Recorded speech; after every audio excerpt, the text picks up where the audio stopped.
Welcome, everybody. And it's a real delight to welcome to us to our both Jenny, Ulrich Bartels, who is, resident in Ireland.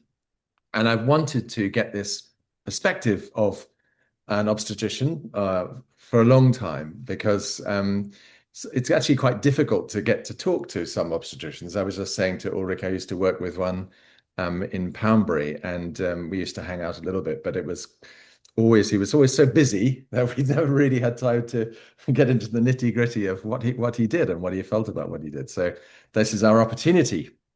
Um, Now, for those of you who don't know Ulrich's work, he is an obstetrician, obviously, and a gynecologist at Mayo General Hospital in Castlebar in Ireland, and he's been practicing obstetrics for 25 years. But he's also very interested in pre and perinatal work and other things like nutrition.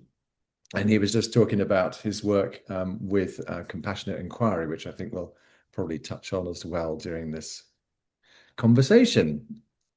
So welcome, Ulrich. Thank you for being here. It's really nice to see you. Well, And thank you so much for inviting me. Thank you.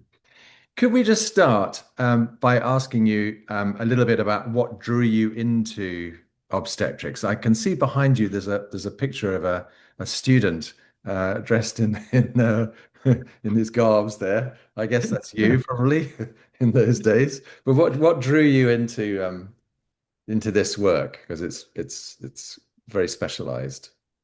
It is very specialized. And I was sort of noticing when I was a teenager that I had a great interest in people's stories, what sort of led to their presentation of, yeah, dis-ease.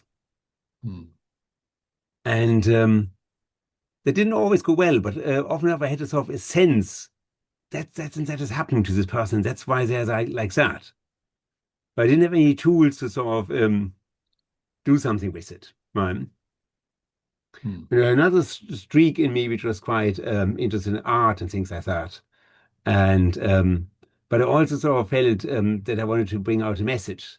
So these things all came together, and then I decided, and so I wanted to reach people somehow. I wanted to sort of I felt I had sort of some message to convey. I was thinking for a while, should I be in the priesthood or should I become a doctor? And I said, well, as a doctor, you actually reach more people, because not everyone is religious. And religious was so, church in Ireland, in Germany was quite poorly attended. Hmm. So I said, well, maybe it's better as a doctor, maybe have more scope of actually sort of helping people. Then I started studying medicine. And during the studies, I met my lovely wife. And we had our first children. And I was absolutely intrigued by this absolute miracle, that wow, there's suddenly a new life in a body I love and I'm caring for, and I said, gosh, this is just fantastic. So I said, gosh, yeah. And then I was thinking, oh my gosh, as a man, should you go in obstetrics and gynecology at all? What would women think? And then I asked a couple of my female students, yeah, fellow students, that tell me about it. How did you get on? Are you attending a man gynecologist or a woman gynecologist? And those who attended a female gynecologist didn't necessarily have better stories to tell. In fact, they often sort of reported that they were brushed off and sort of yeah, was put down. I should look, what do you have? I have anyway, whatever. So I said, oh, fair enough. Maybe as a man, there one has a certain respect for women. There's of course also different men, but I always felt I had this sort of inert respect for women. So these were then the drivers that I said, okay, this is an absolutely fascinating field of obstetrics gynecology, and I thought I could do good. And then what also interested me was that you have this wide range of things. There's in gynecology the psychological aspects, what sort of drives, what's behind disease.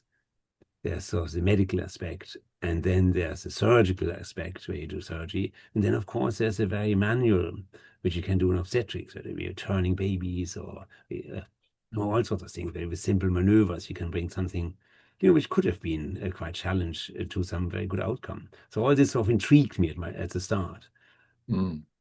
I would imagine, though, Ulrich, you're a little bit unusual amongst your colleagues, are you not, in terms of your broad approach and your interest in a wide variety of things. In my experience, that's unusual for an obstetrician, right? Well, you see, as Carlton, who hopefully is on this call somewhere as well, would have said, and other people would say as well, I was a breech baby, you see. Ah. And a breech baby has sort of made a decision to go against the mainstream. And that's why he's coming out with a bottom rather than his head. And I would say that probably it calls true for me that I always like to sort of do something a bit different than what the mainstream is. And I was always curious to say, oh, okay, it's another way as well. Maybe I do this other way. You know? So I was always interested to sort of go beyond the mainstream. Right. Uh, Yeah. Um, can we start at the beginning? So in terms of like, I'd like to know about your kind of, I suppose, professional priorities in your work.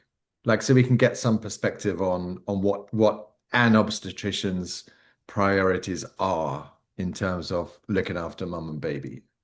I mean, clearly it's that the baby's delivered safely, but beyond that, what would you say are your key priorities? Because they're going to be different, aren't they? They're going to be different from the mum. They're going to be different from the midwife, probably.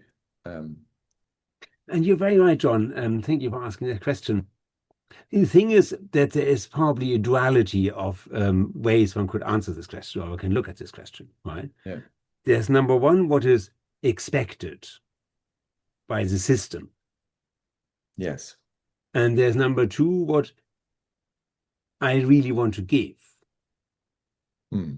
So, from the system point of view, particularly nowadays, there's a barrage of guidelines and tick boxes to fulfill. And every morning I'm sitting in the handover, some middle range manager presents a new form which has to be filled out now, it has to be tick boxed. And it's all about a sense of a perceived safety. So the more tick boxes you fill out, the more safe everything must be. Right? And the more guidelines you have, the more safe everything must be. And you have to fill out all this, and they have to document it there, you have to document there, and all this sort of stuff. Right? So it's in aiming for extreme safety, often with sort of a fear behind that you could be sued. And often many of the middle management would sort of verbalize that they are scared of being sued. Or we have no leg to stand on if we do this and this, or we have no leg to stand on this and that, right? Hmm. So it's basically sort of from the expectation of the system is of getting people through and making sure that as little goes wrong as possible. Hmm. From my personal point of view, I yeah, and I will actually talk about it in a week's time with this other talk with Now Rising. What I really would hope to um, be part of is a woman's journey to really reconnect with her body and thrive in her body's well-being and allow her body to do the work it has been designed for and has been done, has to live for, or what the body lives for. Hmm. That's what I'm trying to do. Hmm. And so I'm juggling these two when I'm sitting in the antenatal clinic. You know, I have this woman coming to me, and she's a first-time mom. I see she's very anxious. She's living in a modern society which has a horrific food environment where she's experienced this and that. And I'm trying to get the best experience for her and for her baby out of this journey. Hmm. And do you talk to your colleagues about this? Do your approach? And how is that received? um, uh, they, yeah, you sometimes wonder, do they get it at all, right? I had, for example, we do in the hospital what we call grand rounds. So every specialty presents a case Hmm. and then talks about it, you know, what the story is with this case and what sort of management and so on and so on. Right. Hmm. So I presented a case there where there was A woman who had a condition which brought her to an accident emergency department again and again and again. Horrific bleeding. She was terrified of the bleeding. And then we did a compassionate inquiry approach on her, and we identified all the traumata which had led to her cycle going so abnormally wrong. Mm. And then we did brainworks recursive therapy to treat those traumata, and then her physical symptoms completely disappeared. And her period was normal ever since. Mm. And this was presented by me and a brainworks recursive therapy practitioner. And we had done a lot of effort with this presentation, but my colleagues, I don't think they grasped it because it Mhm. was so far away from their concept, what they've learned in medical school, that yeah, it was very hard for them to appreciate that, you know. Yeah. So that's so I do talk to them, and I am more open with that, but I'm a bit sort of feeling vulnerable with that sometimes as well because I'm so far outside what um, the medical school teaching is sometimes. Although all this is evidence-based, right? And Yeah. there's all references and science behind these things. Yeah. Because I know But you want to start a birth center, right? Yourself. Is that that's correct? right. So can you say a little bit? I'm assuming that will bring in some of these principles you're talking about. So can you say a little bit about that? How far down the line is it? Well, I first need to build a team and Mm, then sponsors. mm, So that's where we are. So I'm inviting everyone who would like to be a part of the team. That would be fantastic. And then we need to find sponsors. I'm always looking a bit with jealousy at the Canadian model of medicine, where you go to a big hospital and you find that the wards have names.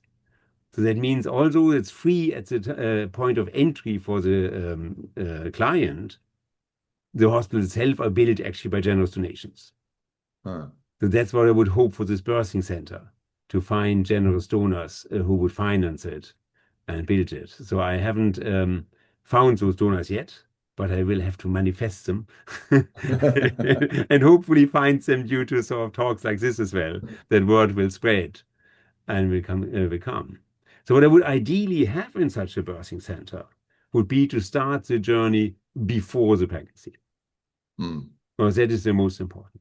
So mm, before the pregnancy, we would do both. We would do a physical detox and a mental detox, for want of a better word.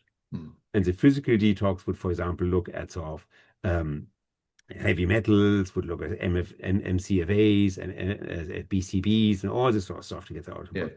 Yeah. And the nutrition changing, lifestyle changes.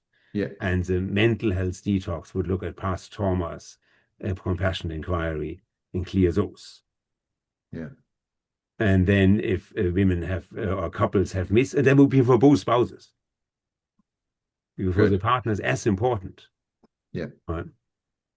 And then if couples have missed that and they only present in the early pregnancy, we would try to catch up as much on that as possible, you know, and then continue that journey during the pregnancy, so to enable the women to enjoy and reconnect with their bodies as much as possible without only any of those obstacles.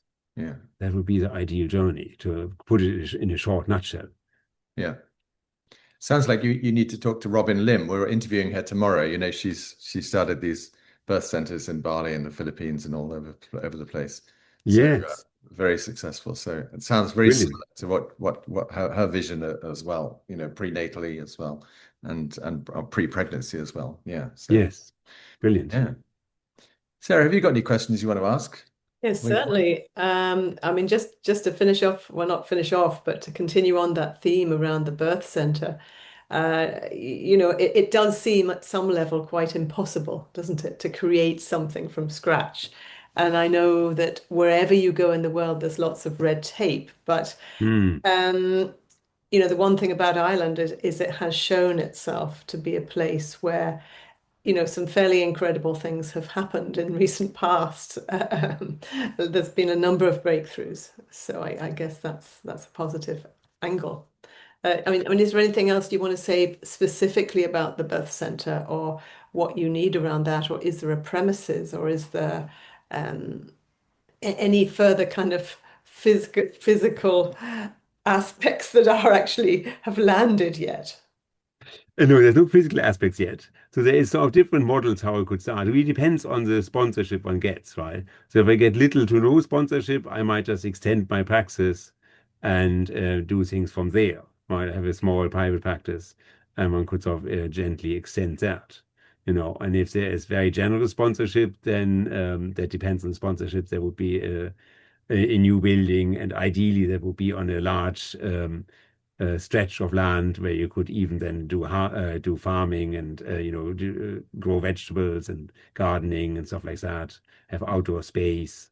Ideally there would be a body of water there which you can use for immersion and stuff like that. So it'd be the ideal setup that you really have a lot of space to do those things. And ideally then you would even have accommodation so that moms who travel from further afield, they could stay a week or so beforehand, or they could have an inpatient course for a couple of days to really get that detox and that on a solid footing.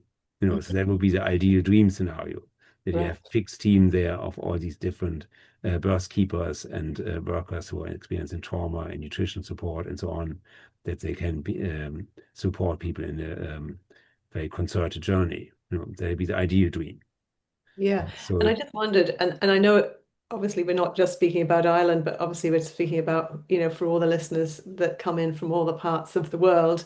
But I'm just curious, as an obstetrician, do you have kind of a special right to support people in the birthing, to birth wherever they, what's the kind of distance from a hospital that you're legally entitled to support birth? Well, as it goes with the official HSE, which is similar to the NHS contract, I'm actually not allowed to do anything outside the hospital at all, as far as birthing goes, right? And that can be quite challenging. And I had found myself in situations where that was challenged, that belief, where you felt called that you had to sort of help outside the hospital, but it wasn't really the realm. And at the end of the day, I think the moral beats law. So if there's a moral requirement to help, then that's always overrides anything else, in my view. Uh-huh. You know. Mm. Okay. I mean, rather you than a taxi driver, because I know in the remote Exactly. parts of many countries, there's often many taxi drivers delivering babies, which is Well, that's actually right. happens in reality. Yeah. I mean, I guess what I'd love to ask you as well is when did you become aware of pre and perinatal, uh, ways of seeing the world? When did that sort of light bulb moment happen for you? The pre and Awareness peri of the baby, and perhaps awareness of your own, the imprints of your own birth journey. Yeah, I must admit that was mainly due to the compassion inquiry journey, and I must confess that in medical school we didn't talk about the experience of the baby before birth at all. Maximum in the context of termination, there was sort of a very fleeting mentioning of anything like that, but that was about it, right? But other than that, the baby wasn't really sort of taken into account other than as the passenger for birthing, but not as a person with an experience. Yes. Yeah. That was completely ignored and is still ignored on every labor ward in the country, more or less. Mhm. Right. And I must say, since the compassion inquiry, and thanks to Carlton as well, to his particular input in that, I have now completely changed my view. And I find myself talking to babies in the clinic and encouraging women to talking to her babies. And sometimes they look a bit surprised, but most of them, they very quickly come on that is the right thing to do. Um, but it is completely out of the realm what any of my colleagues would say, and some of them think probably I'm gone completely lula, but I don't care, and this is actually quite funny, right? Um, I have, as you know, these private practice in these rooms, and obviously I would have a set of clients there who I have very close follow-up with. So they come to me for every visit, and the last couple of weeks there will be more or less every week in my practice, And I would make a concerted effort to say hello to the baby and to, touch the woman's body and make contact with the baby and all this sort of stuff. And then if baby has a bit of a need for assistance, say a forceps or whatever, right? I was coming to a bedside And I'd done a forceps delivery for this baby, and I'd spoken to the baby before. And I said to the baby, listen, when the baby was still in the womb, we have to get you out now. Right. And so I held the baby's back and gave it a stroke and said, listen, I have to get you out now. You're getting a bit tired, there we go. So we did the forceps and all that, blah, blah, blah. And then the next day I come to the ward and I see the woman with the baby there. Right. So baby screams, and I come over to the baby and I speak to the baby in the same voice, obviously, and say, okay, yes, that's fine. Yeah, you had hurt yourself there. So I touched the baby's side. So the baby was showing me where the forceps was. And I said, yes, that's where it hurt you. That's okay. I'm sorry that I had to hold you there, but I got you out. And it was just amazing how the baby reacted, right? To me accepting its story and going with the storyline. And that it was immediately happy then, the baby, that I appreciated its story and went with that. So it was really cool. Wow. So the baby then recognized my voice and recognized the story we had together, So Beautiful. That's a wonderful story. yeah, that is absolutely fascinating. I was really very, I was very pleased, Yeah. that you can actually make this contact. Could you perhaps explain a little bit for people who don't know about compassionate inquiry and what because you've trained in it as well, I know, and they've got a whole pre and perinatal area to do with that. Can you just explain a little bit about it, how that works practically in your work? Yeah, so what compassionate inquiry basically is a system of asking questions which Gabo Mate had developed, right? And Satu Ram then sort of teamed up with him, and she said, listen, can we not make that into something which can be learned, which other people can benefit from, right, as a practitioners? And that's basically what they've done. So there's a structure then of sort of things which you should try to achieve for your patient, for your client who's coming with you. Then there's certain stepping stones you can ask, and it's basically sort of being sensitive. For me, it's of course a bit different than for somebody who's a psychologist, right? Because the person who comes to the psychologist, they know that they need help with their mental health, right? But the person who comes to me, they come with a bodily symptom. Mm. For example, today, the other day, I saw a patient who had recurrent miscarriages, right? So you would first say, okay, that's and if she had gotten to any of my other colleagues, she would have a barrage of tests and all this sort of stuff. And then they would have said, oh, we found nothing. That's it, tough cookies or whatever, right? Whereas I'm now sort of picking up, listen, I just saw an emotion there. I saw some sadness there. Could we just sit with this sadness? Right. And then the compassion inquiry would go on then to say, okay, where do you feel this in your body, this emotion? And you would connect with this emotion. Mm. And then often I would try to sort of take the client by the hand and go back and say, okay, when did you feel this first, this emotion? And then often a story comes up from early childhood times. And I would invite the client just to sort of sit with that scenario, maybe tell a bit about it. But sometimes they can't even tell because it hurts too much. The tears are now flowing freely. And next we sort of say, then, another stepping stone could be, who did you tell about your experience? And then often it comes out they didn't tell anyone, right? And then we sort of try to externalize and say, okay, imagine you met a 5-year-old girl, same age as you were then, and who would you want her to tell about this, right? So we go further like that. And so the story unfolds like that. And what I often do in my practice, and I do an inner child healing on the spot to carry this emotion, and that often runs like that I say, okay, listen, imagine your adult self comes onto that scene which you just remembered, where you're suffering, whatever the event was. And then we do the healing that the adult self gives the child self what that child self needed. Be that a firm hug, be that rescuing, be that affirmance of love, attention, attachment, whatever that may be. Right? And it's beautiful. It's absolutely beautiful. The tears flow freely first, and then the healing comes. Honestly, I had a patient today, right? She had a very clear bodily symptoms because of her anxiety. Ice cold hands. Mm. And we did the inner child healing. And for the first time in years, her hands were warm. Mm. Straight after. Mm. There was a big smile on her and a big smile on me. It's just amazing. Right. Yeah, it's beautiful. Yeah, it was absolutely Uh, beautiful. In order to do this, though, Ulrich, you have to have a certain openness and a willingness and a vulnerability, I guess, Yes. which is perhaps on a professional level for some professionals might be a little bit challenging, would you say? But you see, nothing of that would have been covered anywhere near medical school. No. And I had no idea about this 10 years ago. And when patients come to me who I've seen 10 years ago, 15 years ago, I apologize to them. I Right. say, listen, I had no clue about any of this 10 years ago. Mm. I just be up and frank with them and say, listen, this is how it is. Yeah. But I made an effort to learn since, Yeah. you know. But we're completely out of the norm we are. And I must, I'm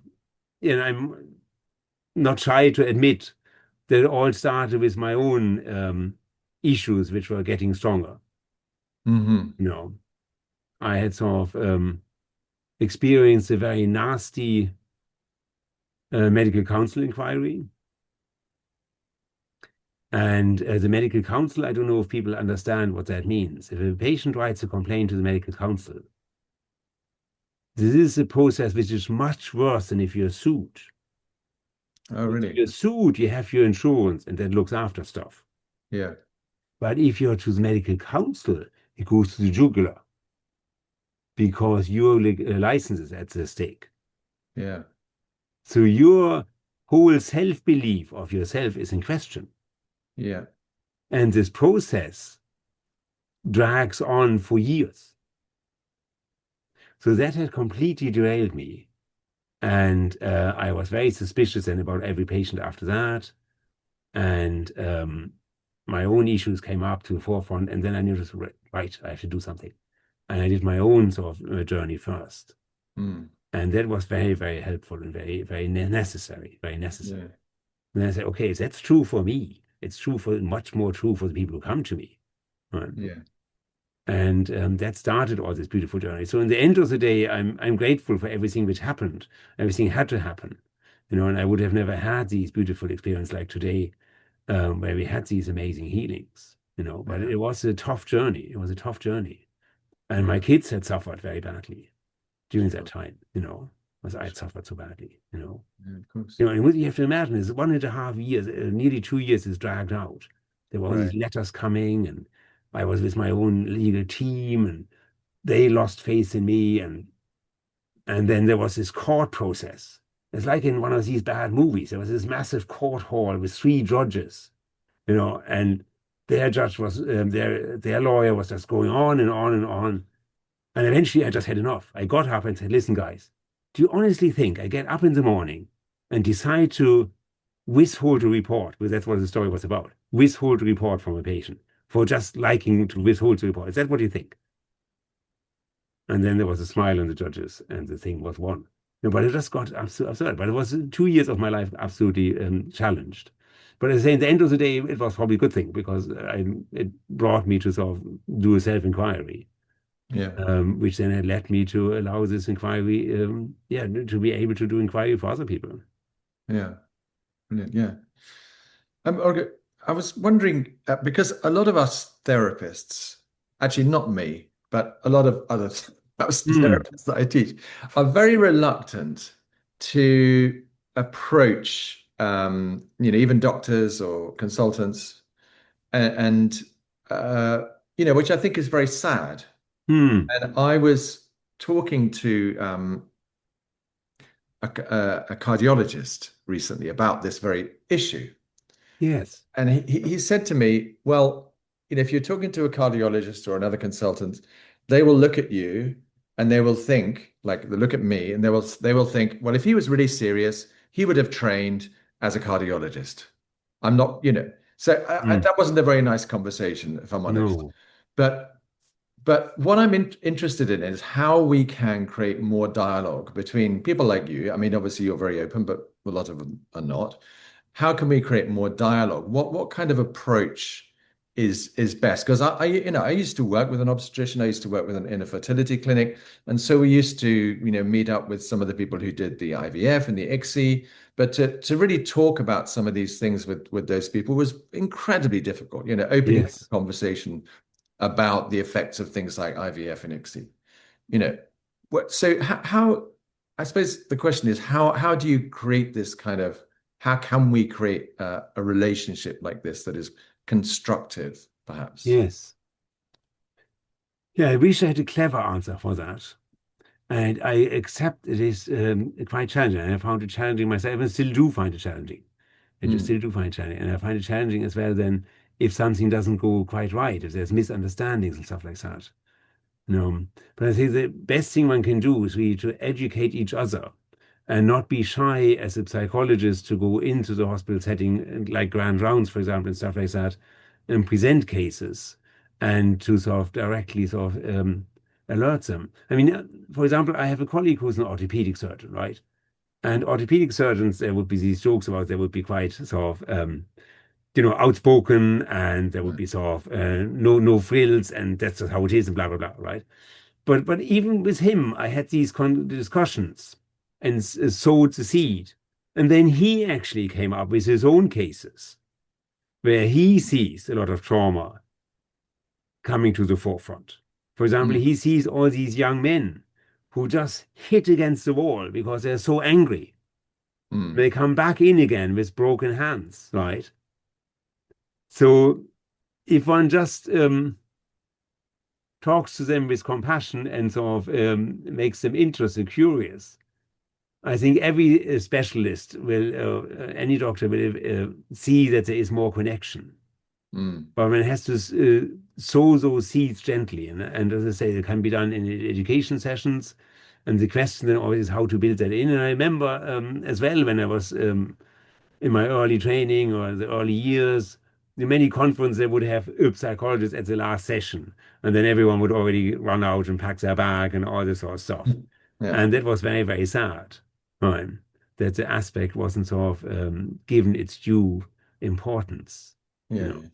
And for example, that amazing team there in California, they have brought in, as you probably know, John, um, ACE screening, adverse child event screening, for basically every attendee of a healthcare service. Mm, Every single person who attends in California healthcare services actually gets an ACEs questionnaire. Right? wow.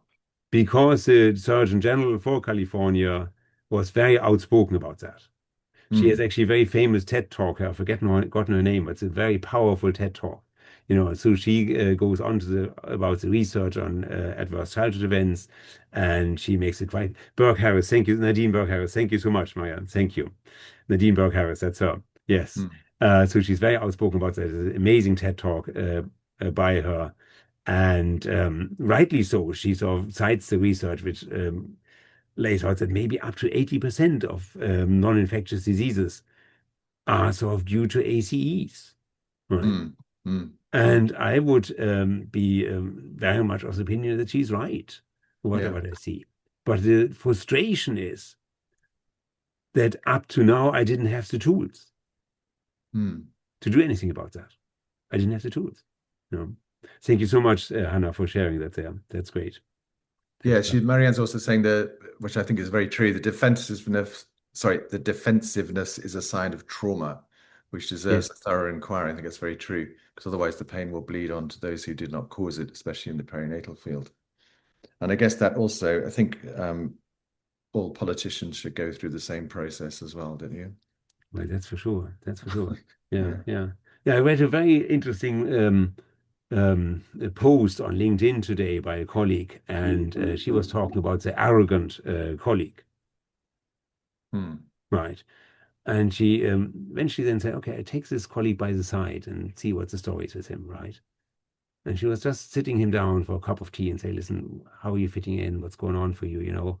And he very quickly sort of started to tear up and sort of express how unsafe he felt, Ah, how afraid he was to make a mistake, and how little supported he felt. ah, And the only protection he learned was being arrogant, right? huh. And sort of just hide his sort of fears.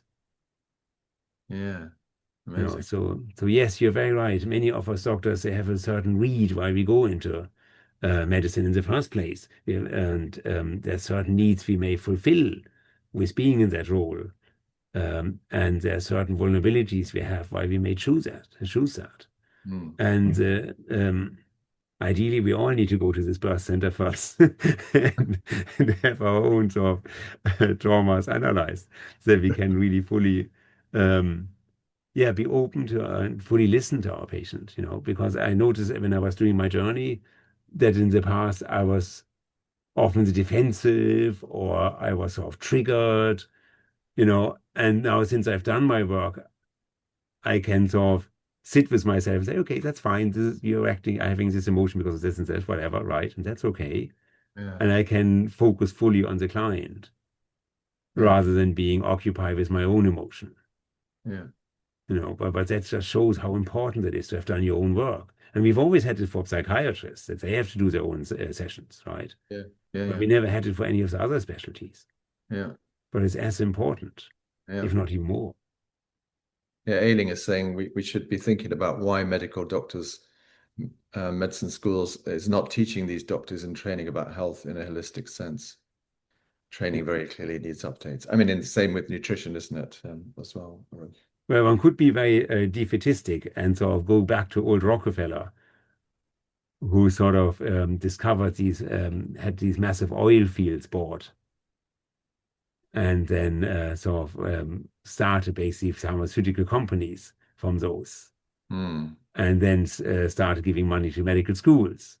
So one could be very sort of sarcastic about the whole thing, but I leave that to other people to argue that point. But tell us how we can reconcile the time issue, because that's a big one, isn't it?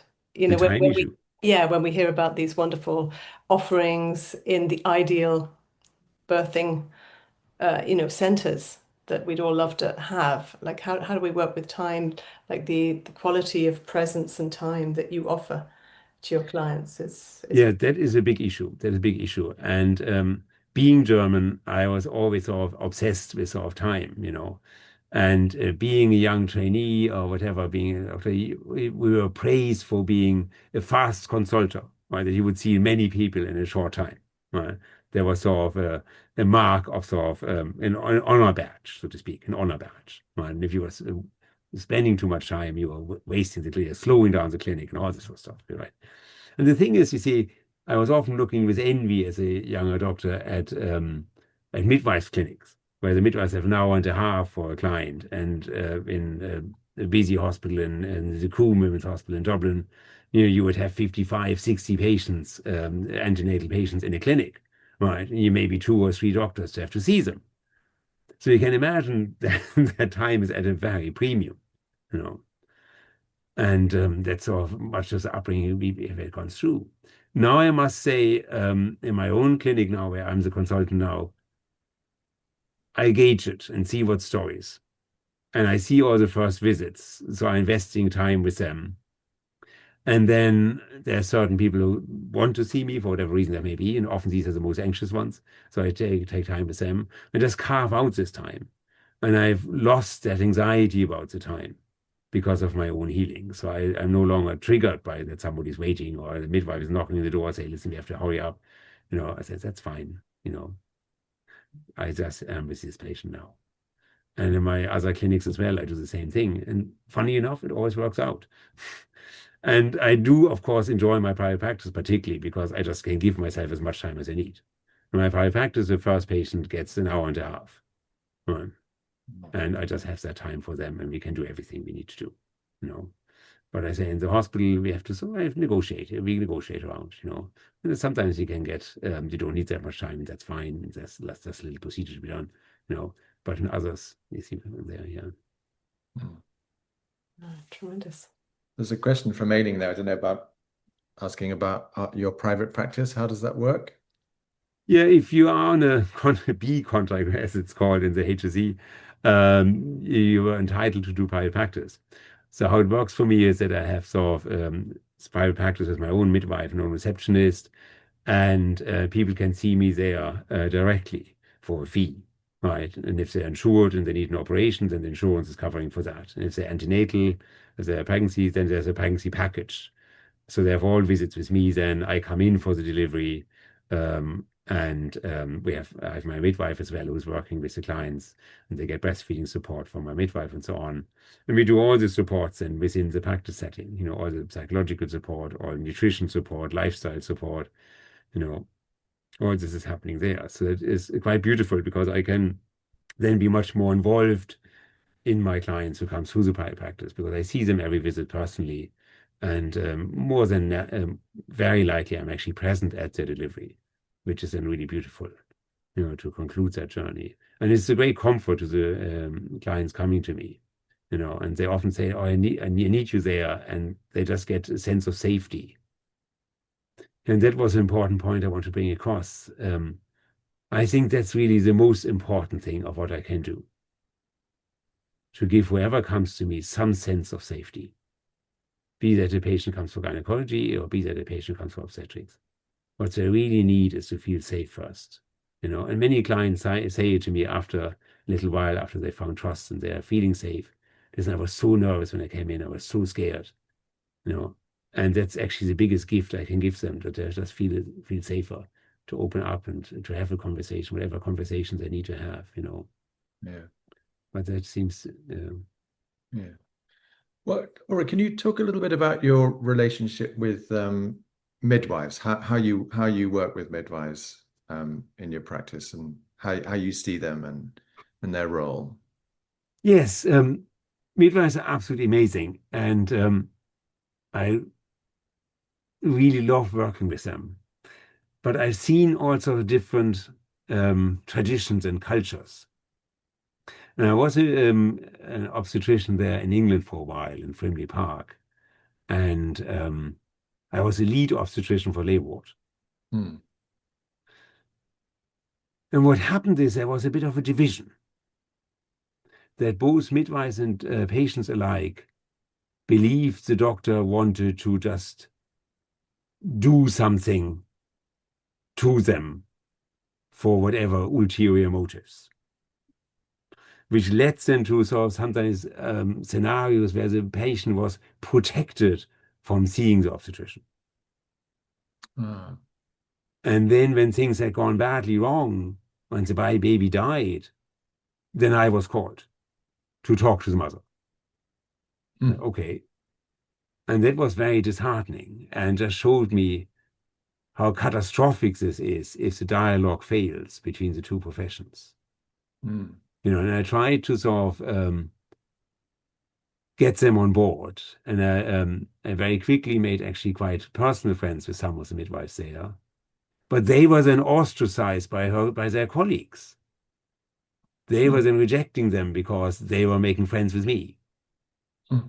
So that was quite sad to see that there was this divisive culture between the two professions, And I think You're the first, almost seen as the enemy kind of thing, is it? Would you're the guy who's going to come in and he's going to exactly, want to intervene and do all these things, and we've got to exactly. protect the mum from this, yeah? That's exactly how the obstetricians were portrayed. And that's how the mothers, the poor mothers, and obviously were terrified when I finally came in, when I finally came in. They thought I was this absolute monster who just wanted to put them through the mangle or whatever, right? Wow. So it was very hard then to get trust, you know. Yeah. So that was very, very sad because obviously the midwives and I, we have the same interest, to give this woman as much comfort and safety and guide her through this birthing journey as safely as possible. And I think that's the first point one should do. And so I'm therefore so grateful about this meeting, that each of us just appreciate we are here for the same purpose. We are here to serve women to have their best journey. We are here to serve babies as the best journey and the most important journey a human ever does, which is through the birth canal. Mm. The most challenging journey and the most, and one of the journeys which imprints us the most. So it's Yeah. just this respect and acknowledgement that we're both there for the same purpose. But then the other truth is that we are all both human, and I don't know who keeps saying that, but there's lots of people saying that. There's a true self. Yeah, Gabor Mate actually says it. There's a true self, right? And the true self for all of us is pure goodness. Pure goodness. But what happens is that we have protectors and fences around us who make up our character. But our character is basically just the trauma we lived through. which makes us behave in certain ways. Like this young doctor I was telling about who was coming across as arrogant, right? He just protected himself in this cloak of arrogance, right? Yeah. But his true self was genuinely good. And I would give that benefit of, not even the benefit of doubt, I would give that truth to any person I see, Yeah. that this person is genuinely a good person, as we all are, right? That we have all a centered good self. Yeah. I think that's the most important person to address any person. And then if it comes to doctor and midwives, then obviously it's just to remind ourselves that we both want the same thing. And then it's the question of sort of trying to find out if we, and I always try to sort of be open to disagreement, right? Try to find out what they believe is right, what they would like to do, and see what's behind them. And this can be colored by either a strong belief they have gone through themselves, or can be colored by sort of a fear of being sued, or can be colored by a negative experience. They had all sorts of things can influence whatever a person says this is important now, right? Mm. So I try to sort of seize it as much as I can. And also, do you think it's because you're a man? Do you think that I mean, there's a comment in there about patriarchy, but do you think it's because you're a man? Unfortunately, that is not always helping. Mm. And I do remember that I was with envy looking at some of my female colleagues who would just sit with the midwives and have coffee with them all day, and they'll be just grand, right? They would accept them as one of their own, right? Uh-huh. Whereas as a male colleague, I I'm not the best at small talk at the best of times anyway. But I was looking at that with envy that they were just sitting there together and being they could bond easier. Yeah. Yes. So that is sometimes a bit of a barrier, but it can be sometimes in the other way as well. Sometimes it can be an advantage as well, Yeah. because you have that different aspect, So it can go either way. Yeah. Yeah. Louisa is saying there, many doctors recommend interventions based on fear of being reported, which is what you said. The what if. What would you suggest to do to see each other as equal? To just talk, to sit together, to make sure that, for example, at handovers, midwife have equal say. Some units make it that way now that midwives are presenting the cases at handover. I think that's sort of a good thing. And that you give, it's always good as a leader to give everyone else the first say. Let everyone else talk first. I think that's very true as an obstetrician coming to the ward, that I just let them talk first, let them share their view, Mm. and then just to give respect and safety. Mm. I think that's the most important. That everyone knows there's mutual respect there, and everyone recognizes the very important what every gift every person has to give. Mm. You know. Mm. It's a comment from Marianne. Let's not forget the midwife as a profession is incredibly much older than the obstetrician. And That's that true. is very true. That's very true. That's very true. And How, obstetrician is sort of basically a self-fulfilling prophecy bit, because we have moved birthing into hospital. And the frustration, of course, is that in the hospital, the very first necessity of birth, the safety aspect, is there from an institutional point of view, that they say, oh, yeah, it's safer to live in a hospital. But from the woman's point of view, she often feels much less safe in the hospital setting. She yeah. feels often very scared, when she enters the hospital door. And somebody put that very nicely as well, that if a woman is in a home birth situation and she has some early labor phase, that's fine. There's no distress there. Right? Mm. There's no distress there. The woman can just go ahead with early labor. Whereas if she's in a hospital setting, an urgency arises to do something. Mm-hmm. And that urgency is not necessarily from the doctors or midwives, but it's often from the clients themselves. Because the longer they're in the hospital environment, the higher the anxiety gets. And the frustration with that is that anxiety is the antidote to oxytocin. So that means her own oxytocin doesn't get released anymore, Mm. and the labor therefore halts.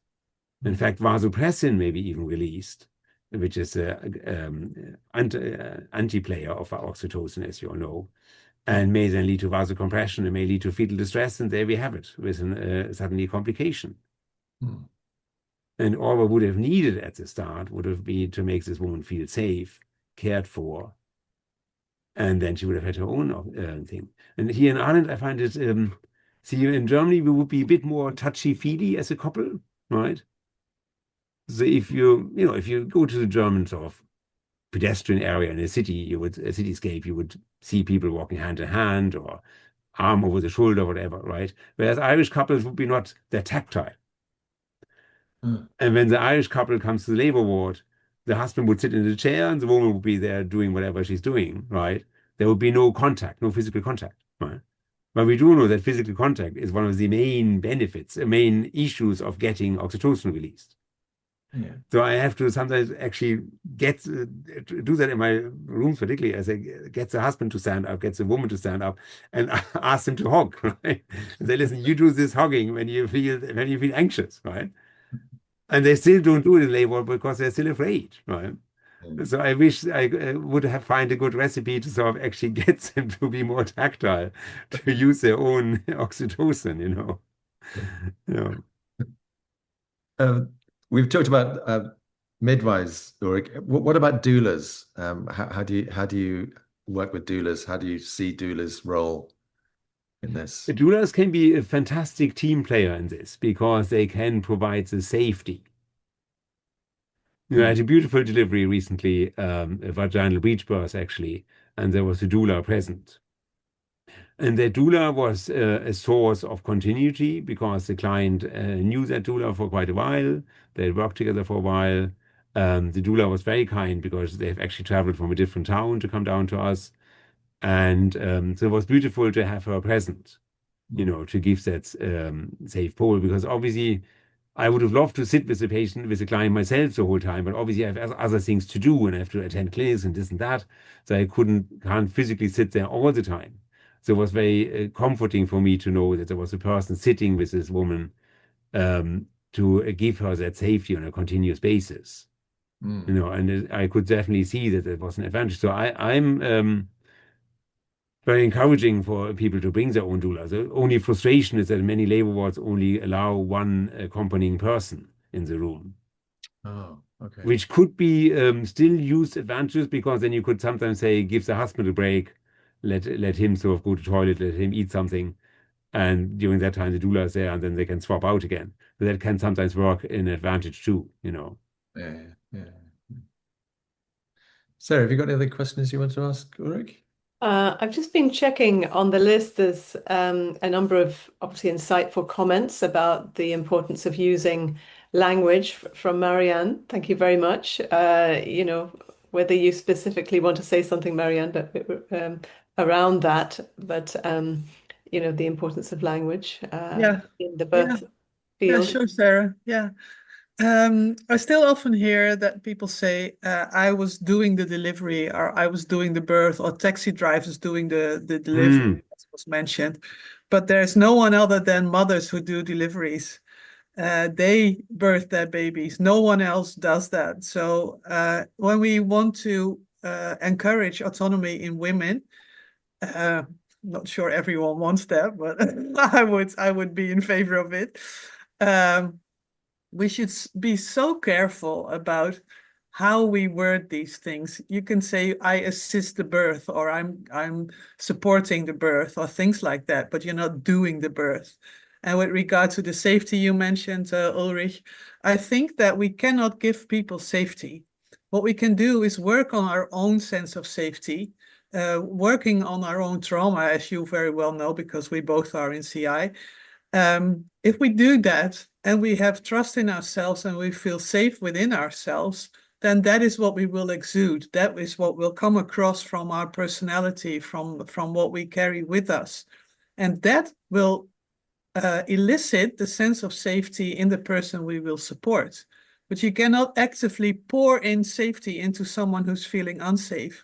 So all these ways of wording things, I think, deserve more attention, because if we use a trauma-sensitive approach, we can be aware of all these aspects, how it lands with someone when we say that. If we think we can give people safety, we are in charge, and then they are still dependent upon us.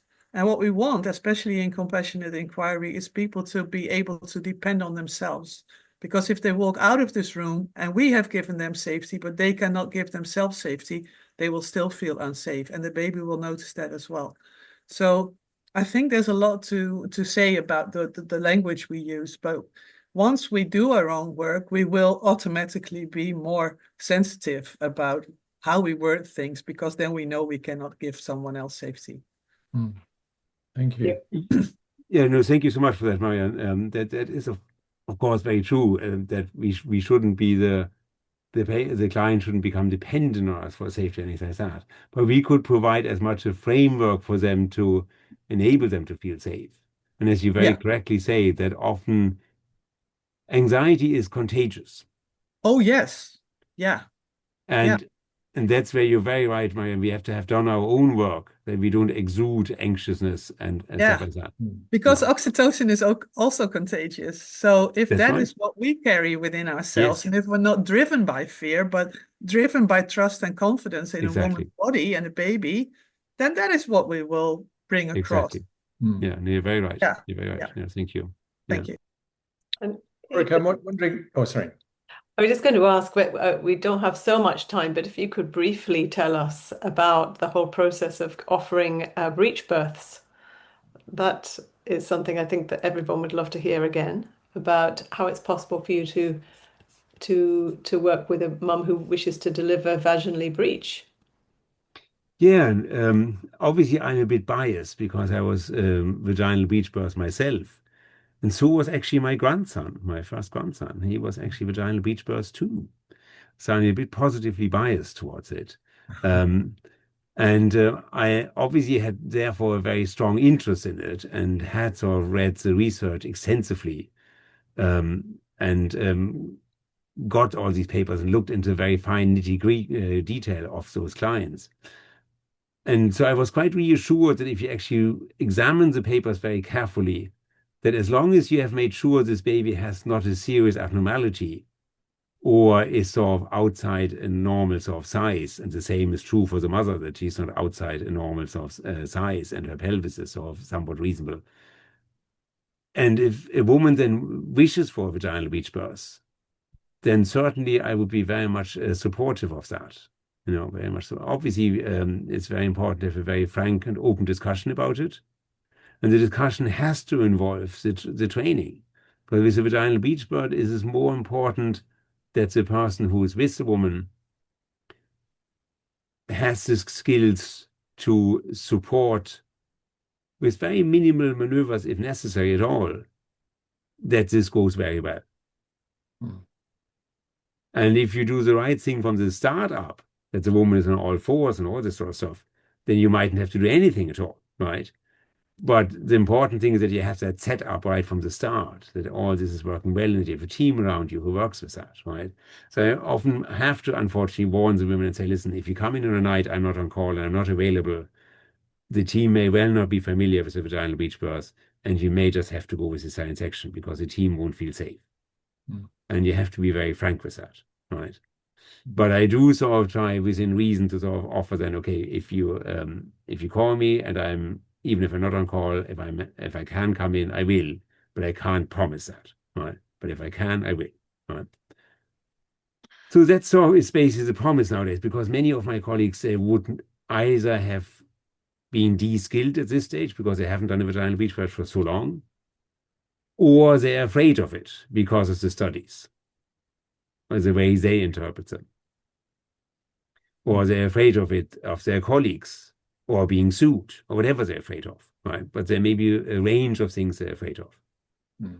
And you just have to accept that. And if there's, and I can't make another colleague, and I don't want to make another colleague sort of to do a delivery they're not comfortable with. And I have to share that with the woman. But if it works out that the woman is very happy with it, that she's ambitious and for it, and that she feels safe and trusts her body to do it, and I'm around, I'm very, very happy to accompany them. And I've had beautiful experiences in that way. And the last vaginal birth was particularly beautiful. As I say, there was a doula with her, so she felt very safe. She didn't have regional anesthesia, so she was mobile.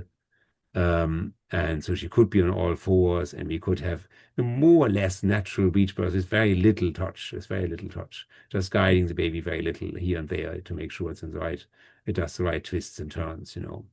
Yeah. So We that, had one of our colleagues on, Jane Evans, who is local to me, and she used to teach midwives. She wrote a book for AIMS, about okay. it's very, very good. And she used to work with Gail Tully and lecture on for midwives about breech births, and she's really passionate about that as well. We've got to stop. I know we've got to stop. You're right for a couple of minutes. Oh, and Mary Cronk, yes, she used to work with Mary Cronk as well. Just wanted to ask it because I know many midwives, and I would say quite a few of them can be quite traumatized by some of the things they feel they need to do, Yes. and some of them have even said that they've got the equivalent of PTSD as a result of having Yes. to do things that they Yes. know are harmful. And I would imagine it's probably similar with obstetricians, is it? Do you see this with your colleagues that they're somehow got into this kind of pattern of trauma that is then making them do certain things that perhaps they wouldn't do? Absolutely, you're very right. And I can easily remember two female colleagues who opted out of the specialty after they had a traumatic event. Mm, Things didn't go right, you know, and it does sort of change you. And you have to have good resilience and the trust that you've done whatever you can do in that situation, you know, and that can be challenging, yes. And I say for women, that's another advantage of being a male gynecologist. I can always say, well, I can never get this problem. So it does sort of give me a bit of extra resilience from that point of view, right? Um, and so it can go very close to the heart. And even as a male gynecologist, of course, it goes very, very close to the heart because these are two lives there which are at stake. And if there's anything going wrong, mm, you are questioning yourself very, very deeply. What could you have done different? mm, No, and you have to be sure that whatever you offered was right, and that you were there for the woman as much as you could. You know, yeah, so yes, it can be career changing. It can be sort of leading to the end of a career, and I've at least have seen that on two, three occasions where that led to that. yeah, yeah. Yeah. All right. So we need to tie up now, Ulrich, but is there anything you would like to say to us as people, I'm not a medic, I'm not a doctor, but us people who are working in our own way in various ways with mums and babies, what would you like to say I to? would like to say, never hesitate to reach out. So if a woman is working with is under a particular consultant or whatever, right? And there's a bit of there's not the right connection between the woman and her obstetrician. Try to sit down with them together and say, listen, can we talk about this? Mm, Never hesitate to reach out. mm, And if you are sort of disagreeing with what they're saying, let them explain. Give them a chance to explain. mm, Right? And don't let them run off. And presume that if they react very sharp, it's not about you that they react sharp. It's because they got triggered. They got anxious by something. You mm, know, they're afraid. They may have, you know, that doesn't exonerate that they did that they came across as sharp or arrogant or whatever it is, right? mm, But it might make it less hurtful for you actually if you appreciate this person's not reacting that way because of you. This person's reacting because whatever they've been through before, whatever anxiety they have right now themselves about this whole thing, right? Like this mm, poor fellow on the ward, they're always arrogant. Right? So that's probably the most important. And mm, never hesitate to speak up, ask, yes, and be your own best advocate. Right? If you have something which you really want, then say, that's what I want. Right? mm, And what way can we do to achieve this? mm, And then let them explain. mm. But never hesitate to speak up. No. Wonderful. Thank you so much, Ulrich. That was great. Really fascinating. Thank you. And I think we could do with more obstetricians like you